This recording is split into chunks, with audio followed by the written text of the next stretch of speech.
Эгерде бейишке кирүүнү каалай турган болсоң, анда тууган уруктар менен болгон мамилеңди бекем кыл. Эгерде тозокко түшүүнү каалай турган болсоң, анда тууган уруктар менен болгон мамилеңди үз. Пайгамбарыбыз саллаллаху алейхи вассалам менен кошуна жашоону каалай турган болсоң, эгерде бейиште, анда Пайгамбарыбыз саллаллаху алейхи вассалам буйруган тууган уруктар менен болгон мамилеңди бекемде. Эгер мунун тескерисин каалай турган болсоң, анда тууган уруктар менен болгон мамилеңди үз. Жашоо мына ушундай туугандар. Эгерде чын эле берекелүү жашоону каалай турган болсоң, анда тууган уруктар менен болгон мамилеңди бекемде. Эгерде жан дүйнөң ушунчалык ток болуп жашоону каалай турган болсоң, анда тууган уруктар менен болгон мамилеңди бекемде. Жашоодо өзүңдү эң жогору адам катары сезгиң келсе, билгиң келсе, анда тууган уруктар менен болгон мамилеңди бекемде.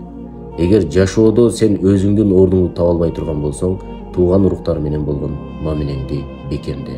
Жашооңдо сыгылуу боло турган болсо, тууган уруктар менен болгон мамилеңди бекемде. Жашоо мына ушундай. Кимдин тууганы көп боло турган болсо, анын жашоосу берекелүү болот. Ошол үчүн канчалык бут кирсе, ошончолук кут кирет деп айтат.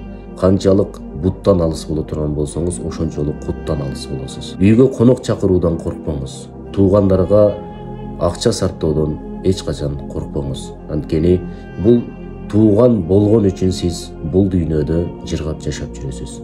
Тууганыңыз жок боло турган болсо, бул дүйнөдө жетимсиреп, бул дүйнөдө өзүңүздүн ордуңузду жоготкон, жетимсиреген баладай эле калып каласыз.